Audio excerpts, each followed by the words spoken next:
Good afternoon. Thank you for joining us again for another fabulous set of webinars. My name is Lakeisha Yancey. I am one of the family support specialists here at PTSI.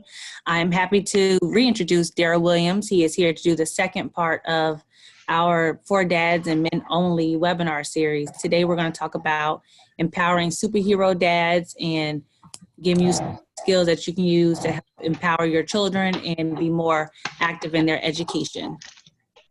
Daryl, I'm going to turn it over to you. All right. Thank you, Lakeisha. Welcome, everybody. Thank you for joining us today for part 2 of our webinar series, our Dad Power series, again, where we are catering to the fellas. We are having some conversations, and I'm presenting some information to the dads, to the guys, just around practical ways to really partner with your child's school throughout the IEP process, and really just in general overall. So hopefully some of you were able to check out the first webinar, Skills for Dad. You should be able to find that particular webinar on PTSI's YouTube page, or perhaps Facebook, but be sure to check it out if you have not. But let's go ahead and get into why you all are logging on today. So first off, let me share a little bit about myself so you know who's delivering this topic today. Again, my name is Daryl Williams. I am from Richmond, Virginia. I still reside here in Richmond, Virginia. So I've been here all my life. I have attended high school here at Verona High School. I am a Virginia State University alumni, so I am a proud Trojan. Shout out to any of the Trojans that happen to be logged on today or who listen to this. I've worked in education since 2012. So, I was working all types of odd, different jobs before I landed into the education world. And since 2012, my time has been spent with Henrico County Schools and Richmond Public Schools here in Richmond, Virginia. So, and I've done family engagement work throughout. So all of my time here or working in education has been around family engagement and fatherhood work. So really excited about this opportunity. I have a passion for this work. I always say, I found that thing, I found my calling, but really appreciate where I am and what I'm able to provide for folks. So off of that, I started D. Will Consulting LLC this year, actually. And this was really just based off a response from the type of work that was going on and just the need out here for more things like this to be offered. I have 2 wonderful teenage sons. My oldest will be 15 this month, actually Monday on the 5th. He will be 15, going into the 10th grade. Wow.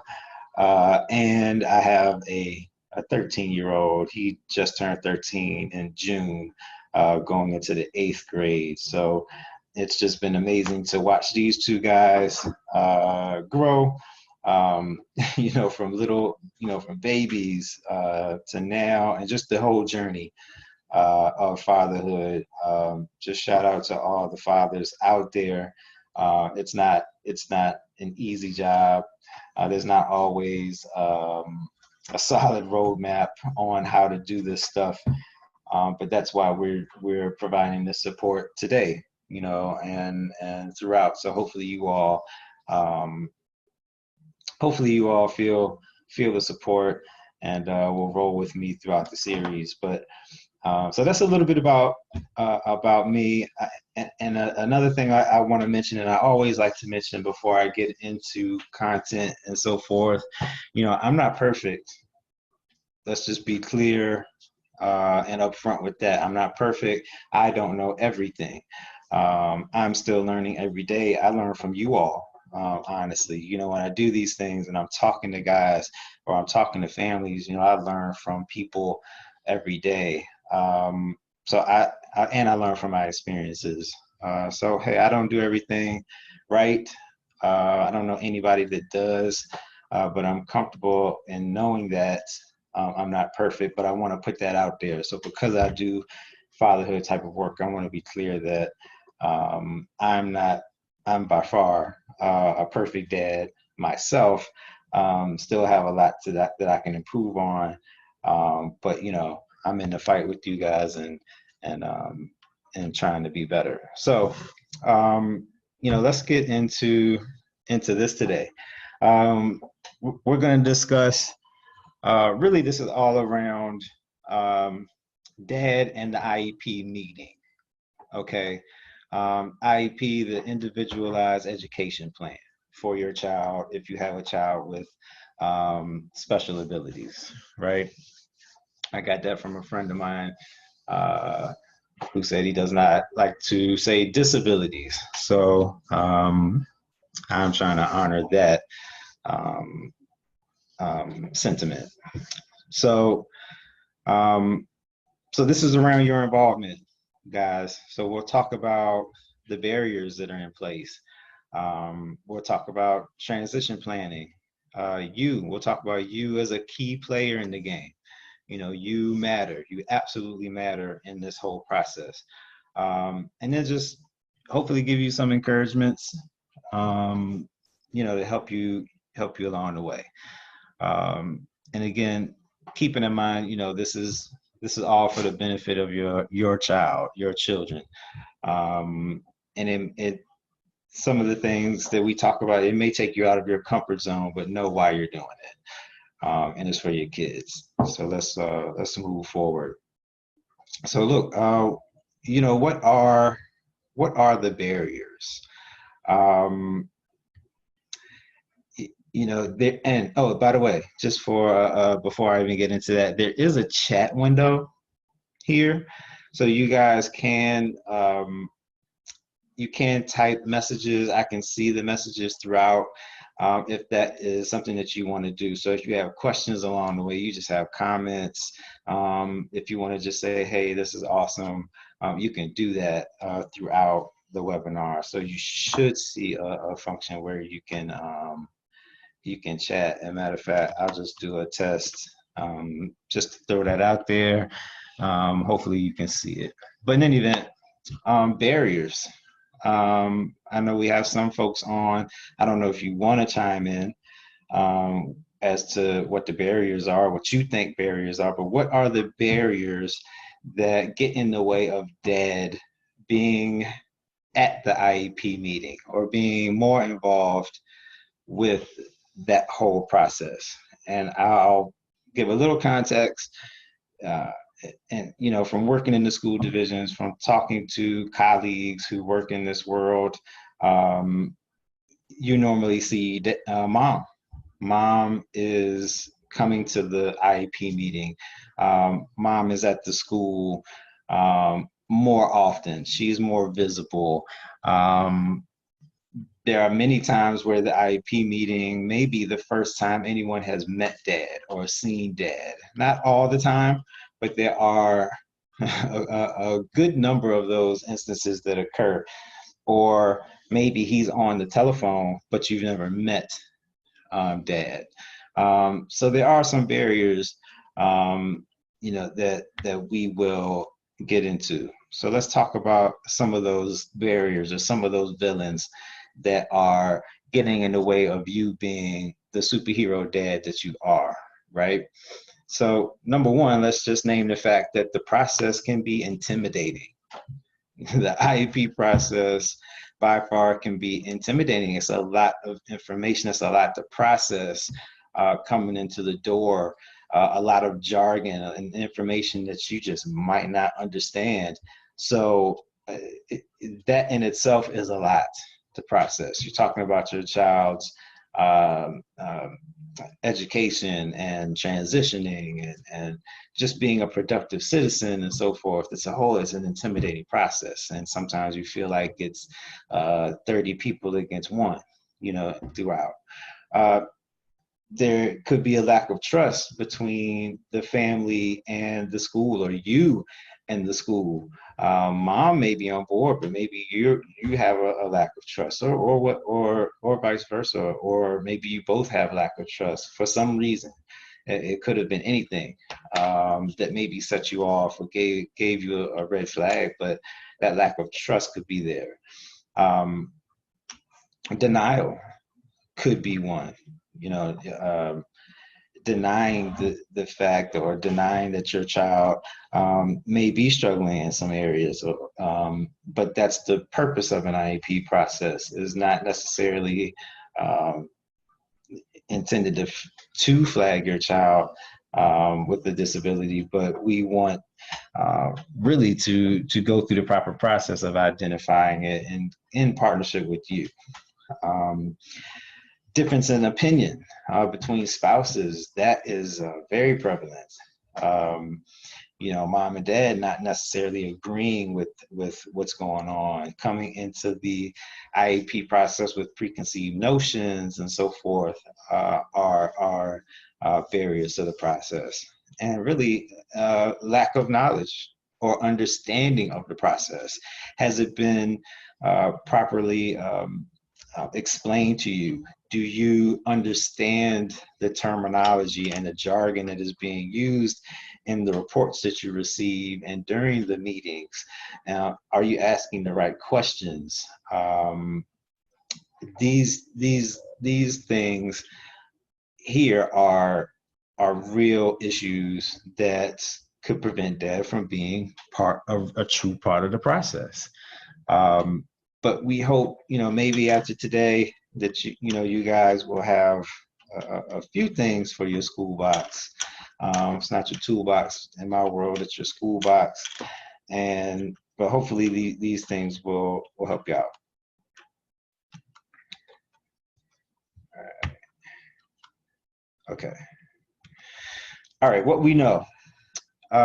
These are a few things that fathers can experience throughout the process. Again, we're talking about the IEP process, this whole thing.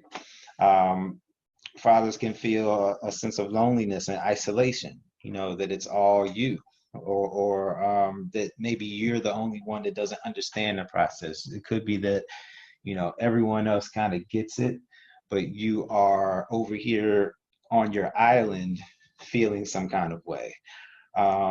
The hunter-provider anxiety. Dad's the provider traditionally, and feeling inadequate can certainly come into play when it comes to your feelings around your child's abilities and this whole IEP process, and you accepting or what's going on, or how you handle your feelings, and how you maybe you disagree or what have you, but you're the provider, but there's anxiety there that, can I provide what is needed in this area? This is foreign to me. I don't understand this whole process, and it's expected that I provide for my family, my children. How do I do this? This process could very well strain your marriage. Your marriage could be under attack during this process. Again, going back to the differences in opinions that spouses could have. Those things can get in the way, could cause arguments, etc. You all know. I mean, these things happen. We hope they don't happen, but they can happen. And feelings of inadequacy. Dad maybe because he can't fix the problem, or not fully understanding it, or he's distant throughout the process. Maybe it's because he just feels inadequate because of the lack of knowledge and not understanding what to do, and he's wrestling with this thing. But depending on where dad is, he may not he may not know how to really verbalize that or really take care of himself to work through this process, you know. But it's identifying these things, knowing these things up front, you know, everyone, you know, knowing that this really could be in play. And then how do we help dad to know that he's important throughout? Like, you know, if you don't understand something, we want to help you understand it, and moving forward. A couple of things. Men can recognize that even if they can't fix the problem or disability, they can take action to improve their child's outcomes. All right, so, you know, can't fix it. There's a point where there's a time when you get to a point where you understand you can't fix it. But there are things that you can do that will help your kids. All right.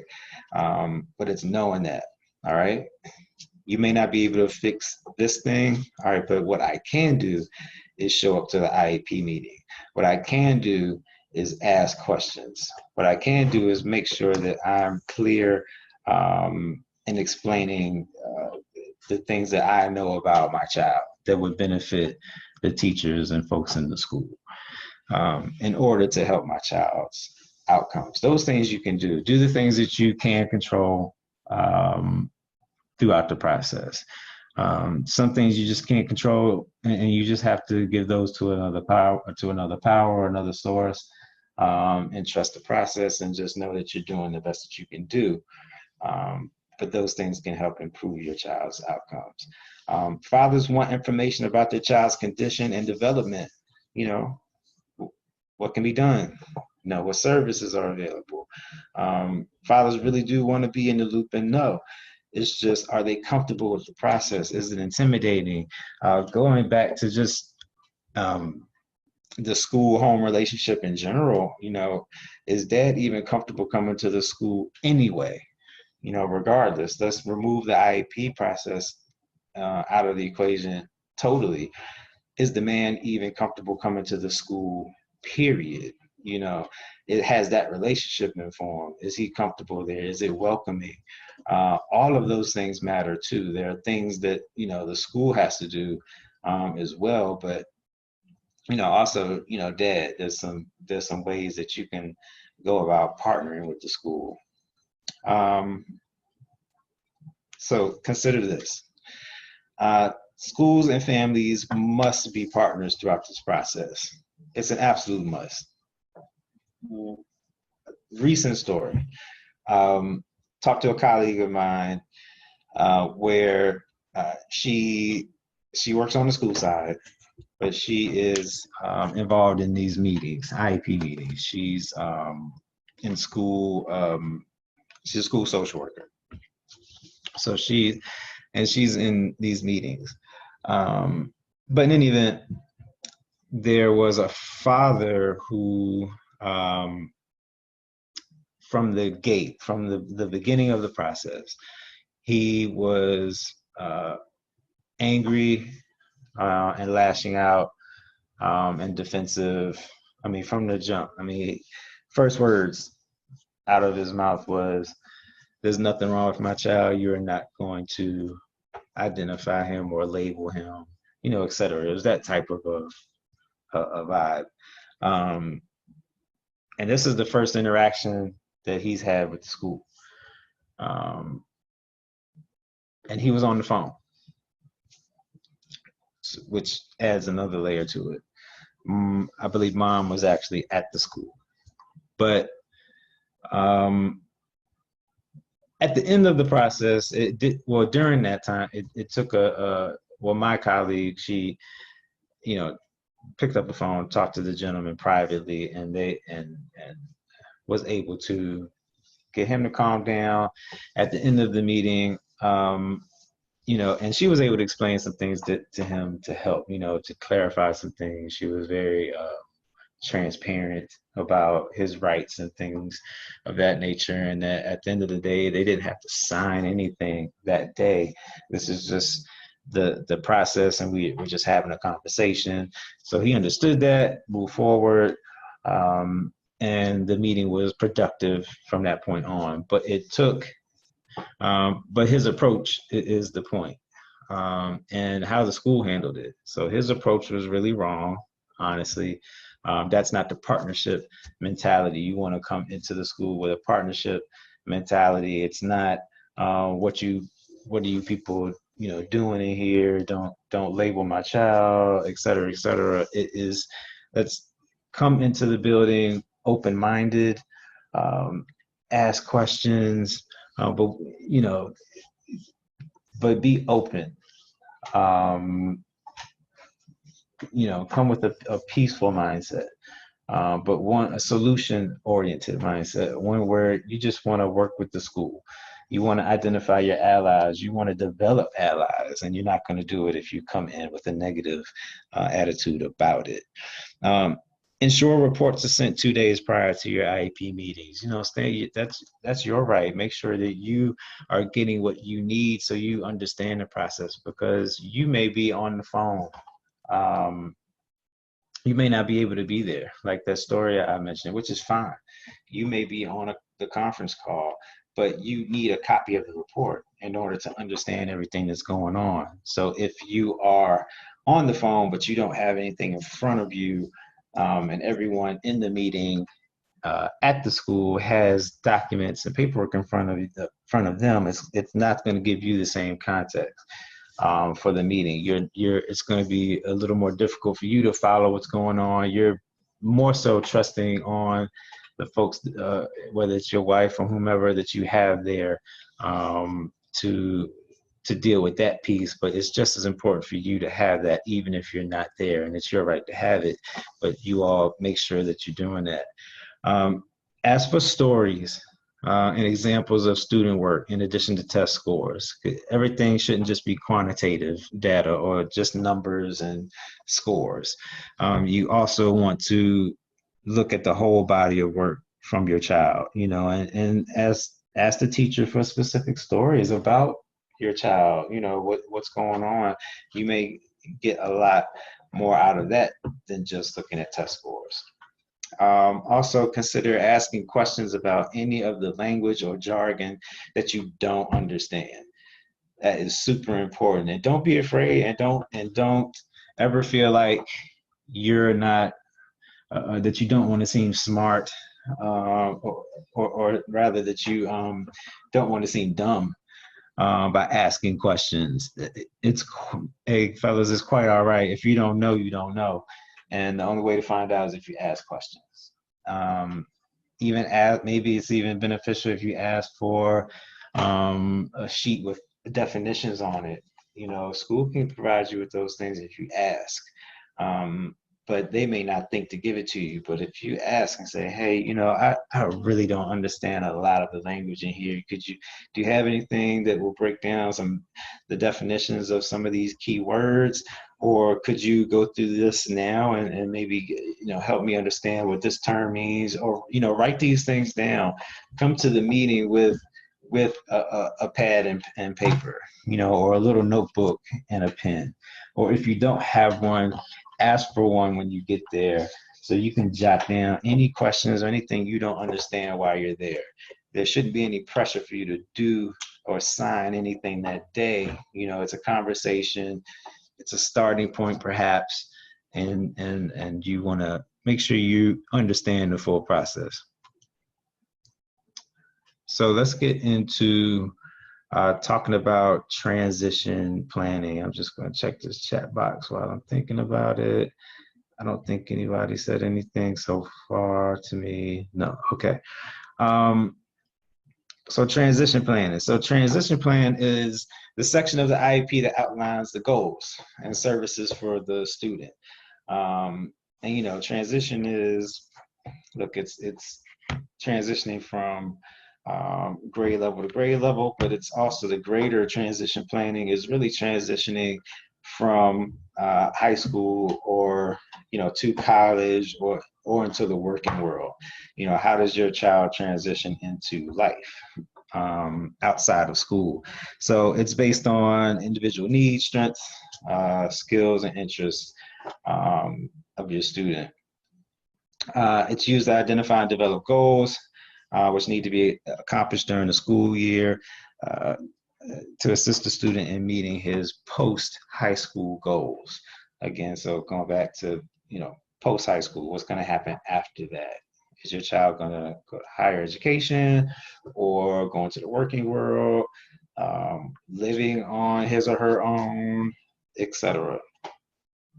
So why is this important? Concrete steps have to be taken to guide and prepare teens for college or career. Just like any child, regardless, students with abilities or not. Without guidance, students with learning disabilities often fail or flounder in high school and beyond. So having that plan, sticking to it, providing the guidance and structure to help your child succeed. Again, fellas, you know your child better than anyone else outside of mom. So taking these steps, having a transition plan in place, or working on the plan, and the plan evolves, guys. You may come up with one direction, but something may shift, something may change. Be open to that change or pivot in what you all are doing in order to help see your child succeed. All right. But it's important because you don't want your child to fail. You don't want your child to fail. A few stats: over 30% of children with learning disabilities drop out of high school. Only 13% of students with learning disabilities, compared to 53% of students in general population, have attended a 4-year post-secondary school when leaving high school. So those numbers numbers don't lie. You want your child to be successful. You want your child to be in a percentage, of kids that are doing great, that have been prepared for their post-high school life, whether that is college or the working world. We don't want your child to drop out of college. High school, we want that graduation rates to those percentages to be solid. We want all kids to succeed equally. So just a few stats. The transition from middle, secondary education to post-secondary education and adulthood is critical. And really, it's critical for all teenagers. As we know, middle school is a hard time for kids, period. I have a 8th grader and a 10th grader. My kids are not identified. They do not have an IEP or anything like that. But middle school was tough. Middle school was tough for my oldest son. Middle school is tough academically for my youngest son. It shifted on them when they got to middle school. Both very smart, intelligent guys, but just had some struggles, and it hit with middle school. But that transition is interesting. Going into the teenage years, going into young adulthood is a critical stage. For students with disabilities, this stage requires extra planning. It takes planning for kids without abilities, but you add on, the extra things that you all have to deal with. When you do have a child with disabilities, this requires you to do some extra work. But having you at the table, Dad, is important. Your voice counts, your voice matters. Even if you and Mom are not together, don't let that be a barrier as well. Still make sure that you are helping, plan. Don't just leave it to Mom, or don't just leave it to someone who's tagged an expert or an advocate or someone of that nature, but make sure that you're still plugging in your voice, that you're still being heard, because again, your child. So let's talk about, some of the factors. What are some of the factors you want to consider when you're transition planning? Of course, you want to think about college. Is your child going to college? Is that an aspiration? You want to think about, is there going to be career development? Or are you going to or explore vocational skills? You know, does your child have the does your child want to, I don't know, be a plumber or do something of that nature, mechanic, things, if it's not college, or what's another area that they want to go into, you know, looking at that thing, looking at that piece. Um, you need to know what your child, what are their aspirations, and where do you see them going, and putting that into your plan. And do they have, you know, what's that ability to live independently, or will they need ongoing care or daily supervision in order to function? So you want to take all of these things into consideration when you are building that transition plan. Does is, is my child going to college? Does my child want to go to college? Are we looking more at a career or vocational skills? And can my child live on his or her own without supervision? Those things will help um, guide your plan. All right, and work with your family to build the best plan. So IEP meetings. I mean, who should be there? I don't know if everyone knows, fellas. I don't know if you know everyone that should be there. You know, student, family members, what have you. But you know, who should be there? Um, it's important for you to know your rights in this particular um, for this part of the IEP. You need to know who you can have at the table. Oftentimes, probably more often than not, mom is there. You know, and many times mom is there by herself, and it could be mom and 5 to 10 people from the school side there. Um, you know, dad might be on the phone. Dad might be there. Um, but even just the two of you, maybe if you think about it, depending on what it is, maybe that's not enough. And I had a recent conversation where, and I don't know, and again, just this is maybe a factor for some, but I think some of this could be maybe there's a level of embarrassment.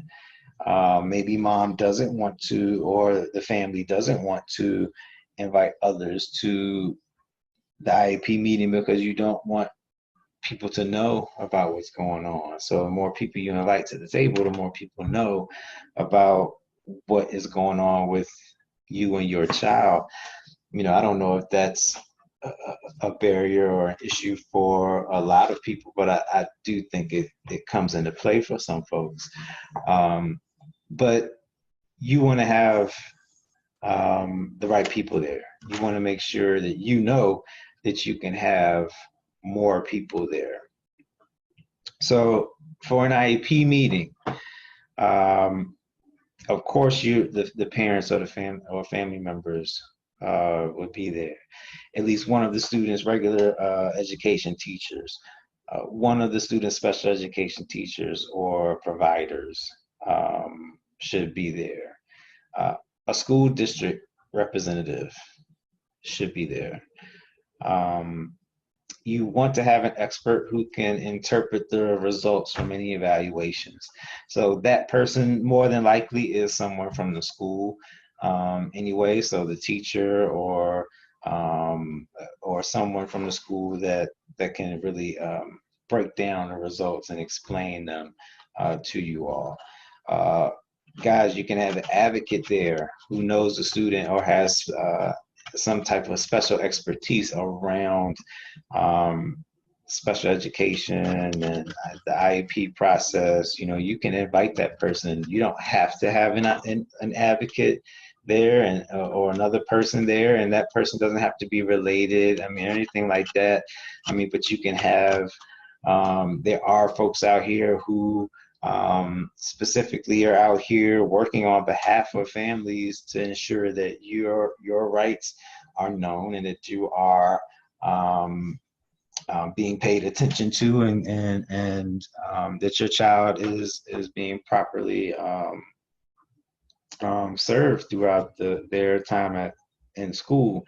But but of course, bring the right people to the table. Bring people to the table that will again partner with the school. I always encourage folks to come with that type of mindset.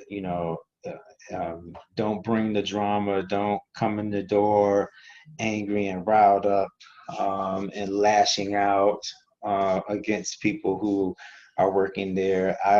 From my time in working in school divisions, I mean, yeah, you have a few people who may not be doing their job to the best of their ability, but majority of people I know or who I've run across really care about the kids and families and want to do what's best and are trying to do what's best. But it takes everybody to have that partnership mindset. So whoever you bring to the table, don't bring something toxic to the environment. Bring someone positive that will bring solutions or be solution oriented to the table. You can also have a language interpreter, of course, if that's necessary for anyone who does not speak English, or if we have any language barriers, the school can request a language interpreter, or the family, if you have someone you're working with, a counselor or whomever, you can bring that person with you to interpret. And the student, of course, the student can attend the IEP meeting. Now, at age 14, they must at least get an invite, but the student can attend. And it may be a great idea to have the student there, but just know that the student can attend. So guys, I mean, anyone that you guys think needs to be there, someone who really knows your child can be at an IEP meeting. And again, nothing has to be final at that meeting, fellas. I know it's a lot. It can be daunting, a lot of information. Again, lots of jargon and language, and your relationship with the school could already be tumultuous for some odd reason. But again, I think a lot of this is a reflective thing. You want to look at yourself before and identify what your issues are about this process or just the school in general. Is it your own bias? Is it something to where, forever you've always, maybe you were the kid that were making fun of other kids with disabilities, and now your child has disabilities, or who knows what the circumstances or your thing is that you're carrying. But sometimes, a lot of times, our issues come out of things that we're carrying. Identifying what that thing is, being able to, identify it and move on from it is important throughout. So, man, you guys are key to this whole deal. Absolutely. You know your child better than anybody, again, outside of mom, so make sure you're there, make sure your voice is heard. I mentioned it a couple of times, if you're not able to physically be at an IEP meeting, then guys, you can request for a conference call to be set up so you can still be there, but on the phone. And I would also, that dynamic of you being on the phone could be a little, it could make the conversation a little more difficult, especially, and I mentioned this before, if you don't have any paperwork in front of you to go off of, if you don't have the report or understand what they're, or have with the same materials everyone else has, that's going to be an issue. So that's one thing. But also just the flow of the conversation and knowing that because you're on the phone, it could be a little more difficult for you to hear, things like that. So just making sure that there's some type of a flow or protocol to make sure that by you being on the phone, you're not missing anything. So you make sure you're speaking up and advocate for yourself. as well. But do it the right way. It's not, being rude or anything like that, guys. It's really, again, partnership mindset. Make your, I don't want to say demands. Demand sounds too strong, but just make sure that you're laying out your needs before you get started. Honestly, make sure that you are establishing relationships with the school prior to IEP meetings. So, I mean, from the start of the school year, see how you can volunteer, go by the school, if it's elementary school, read to a class, help out in the morning during drop off, but be there, build a relationship with the school by being part of that school community. Help out, however you can, if you can. But I think all of that helps to build a better, number one, I know it helps build a better relationship between you and the school, but it will also help during IEP meetings. That will spill over because they see Mr. Jones and how great Mr. Jones is at, volunteering his time, talking to the kids, reading to the classrooms. He donated some money to the band. I don't know, whatever it is that you're comfortable doing, that the school has identified as an area of need, but, don't just be the dad who only comes to an IEP meeting, or maybe the Donuts with Dad event, or,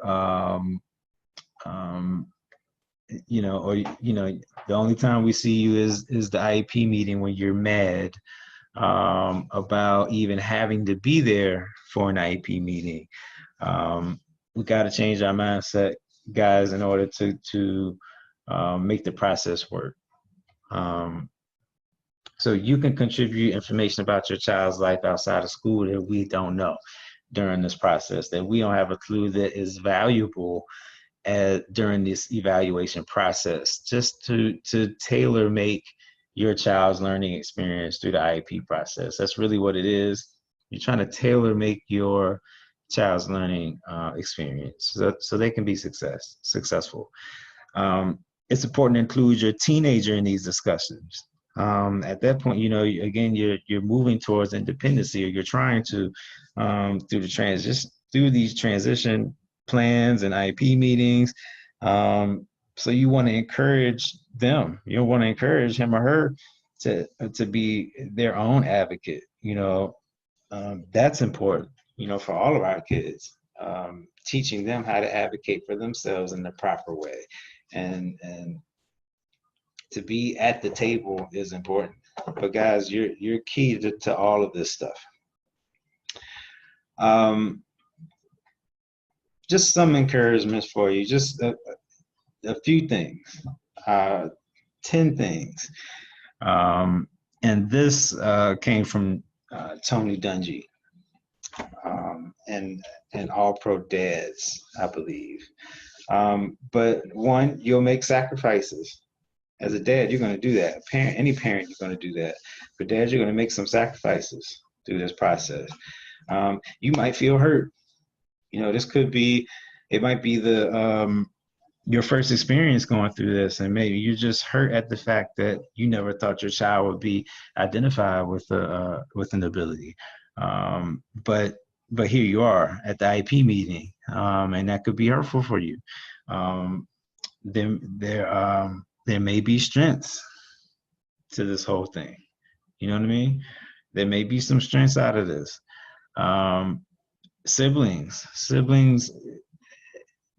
if your child has siblings, you have extra hands on deck. That is an encouragement. You're not totally in it alone. If your child has brothers or sisters that can help in the process. Maintain relationships with the school, with people who are in your corner. Maintain those relationships. You'll need those relationships. You'll develop more through a support system. That support system could be of course, your family, but it could be other families who you've met at the school. Form a team, help each other out, be with other like-minded families. That helps. It helps when you're around like-minded folks. They understand you. They get what your goals are, your family's goals are.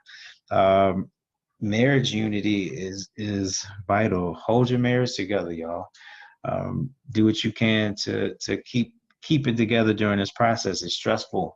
Add this whole process on top of what other things you may be going through. Could be financial issues or something else going on, but marriage unity is going to help throughout this process.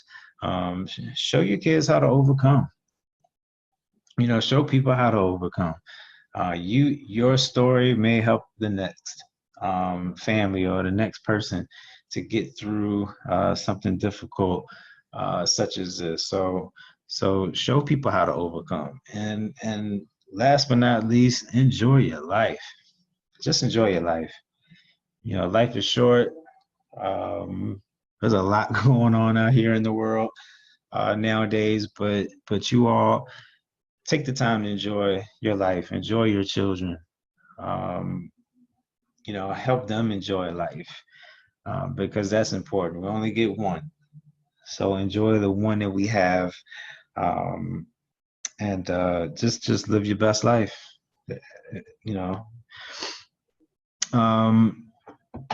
That's all I have today. I feel like I moved through it pretty swift, but just wanted to get through the content today.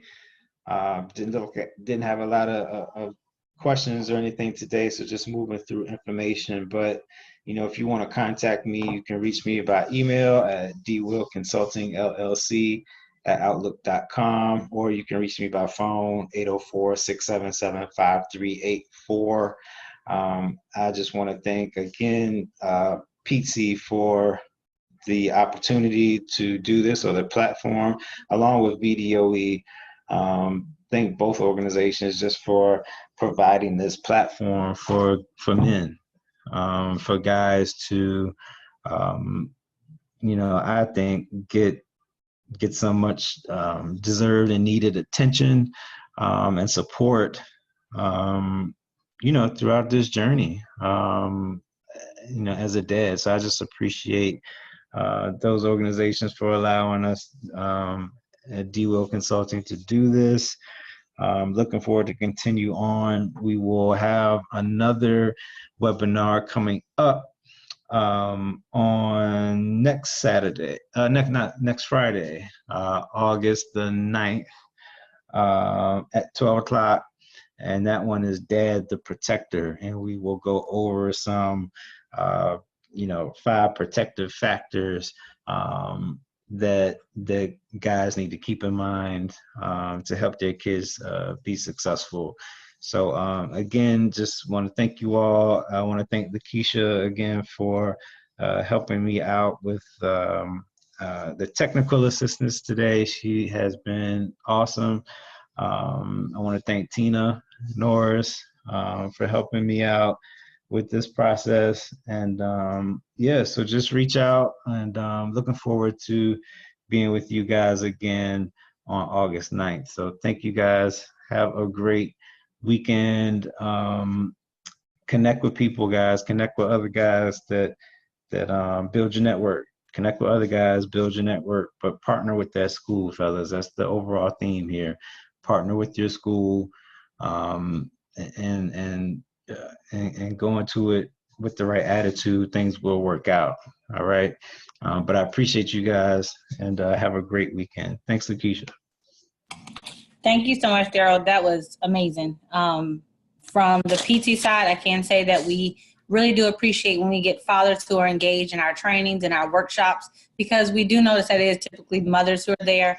But from mothers, we hear all the time that the meetings shift a little bit when a dad's presence is in there, or when a man's presence is there, just to assist. Like you said, it could be anybody. You could be an uncle, a brother, a cousin, a pastor, a coach, anybody. But, you know, when we have those males that are engaged in the education process, it just seems to give a little bit of a shift. So I really appreciate you sharing all this with families. We will be posting this webinar on our YouTube page, so you can always go back to it and re-listen to it, share it with some other guys that you think are going to be, you know, awesome leaders in their children's communities. And we will see you guys again on August the 9th. Thank you. All right, thanks.